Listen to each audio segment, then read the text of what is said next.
मिनहुम उनमें से उम्मीयून, कुछ ऐसे अनपढ़ है जो पढ़ना लिखना नहीं जानते, ला यालमून, अनपढ़ लोग, उम्मी किसे कहते हैं? अनपढ़ लोग को कहते हैं। अब देखें अल्लाह के नबी भी उम्मी थे,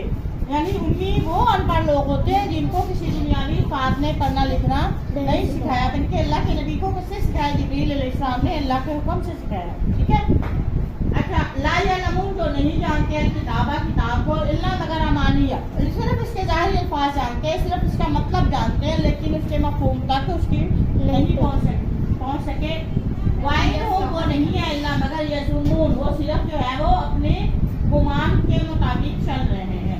अब ये तो सिर्फ पहले इल्म की बातें थी जो अल्लाह पाक ने फरमाई, रहे वो लोग भी है। अहले इल्म तो वो थे ना जिन्होंने अपने फायदे वाले अहकामात रखे और जिसमें उनकी सजा अल्लाह पाक ने रखी थी उन्होंने उसको तब्दील कर दिया। अब कुछ वो लोग थे जो पहले इल्म वाले थे, अब उनकी अल्लाह पाक उनकी बात कर रहे हैं जो जाहिल हैं, जो इस किताब को पढ़ना ही नहीं जानते थे, तो उनकी अल्लाह पाक बात फरमा रहे हैं कि वो देखें कि वो लोग हैं जो तौरात को पढ़ते ही नहीं थे, या पढ़ते तो सिर्फ इसके जाहिर अल्फाज पढ़ते थे, लेकिन वो उनकी सिर्फ और सिर्फ उनकी दिल की तमन्नाएं जो अपनी दिली मफहूम थे, उनकी अपनी दिली आरज़ुएं थी, वो जरूर रखते थे और उन पर गुजारा सिर्फ और सिर्फ तालीम पे नहीं होता था, तो रात को समझने पे नहीं होता था, बल्कि वो अपनी दिल की आरज़ुओं पे जैसे चाहते थे वैसे कर लेते थे, यानी अपनी दिल की ख्वाहिश के मुताबिक वो काम करते थे, जिस तरह चाहते थे वैसे गुजारा करते थे। इनमें उलमा किराम ने क्या किया हुआ था? उनको अपने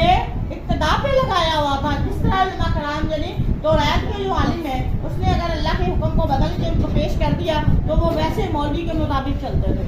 उनके नक्शे कदम पर चलते थे।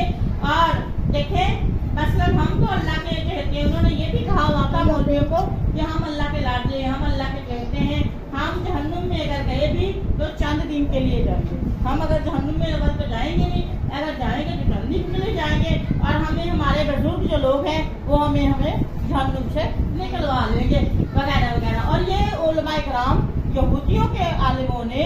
लोगों को ये बातें कह के उनको जो है वो आमाले सालिहा से रोका हुआ था। ठीक है, जैसे आज के बहुत से लोग ऐसे हैं, मुसलमानों में भी मौजूद है, उम्मत मोहम्मदिया में भी मौजूद है, हालांकि कुरान के सामने भी मौजूद पड़ा, लेकिन वो कुरान पर फोकस पढ़ने की तौफीक नहीं है, उनको कुरान को तर्जुमा नहीं करते, कुरान को समझने की तौफीक नहीं, बल्कि वो जो कोई उनको उनके वस्लक का मौलवी जो कहता है वो उसके पीछे उनकी तकलीफ कर रहे हैं। अल्लाह पाक ने इसी से मना किया है कि आपके पास किताब मौजूद है, आप उसको पढ़ें। फिर अल्लाह पाक फरमाते कि वो लोग फिर हलाकत बर्बादी है लिल्लाहिन्ना, उन लोग लांजरली जो है वो हर पे जा रहा है, लिल्लाहिन्ना उन लोगों के लिए यक तो घूर के लिखते हैं किताब को भी ऐदीहिम, अपने ही हाथों से। आप देखें तो रैत अल्लाह पाक की नाफिल करदा किताब थी, लेकिन तो रैत को उन्होंने अपनी मर्जी से जो है वो तब्दील कर लिया था, मानी तब्दील करने के लिए उन्होंने लफ्ज़ को कुछ और बना दिया था। ठीक है, अल्लाह का हुक्म जो अल्लाह की कलाम था वो बदल दिया, तो अल्लाह पाक फरमाते हैं जो कुछ उन्होंने लिखा उनके लिए बर्बादी है, वबैलुन और बर्बादी है उन लोगों के, लाहुम उनके लिए, मिम्मा उससे यक्सिबून जो वो कमाते हैं। मतलब ये है कि लोगों की जो है वो मंशा के मुताबिक लोगों के फायदे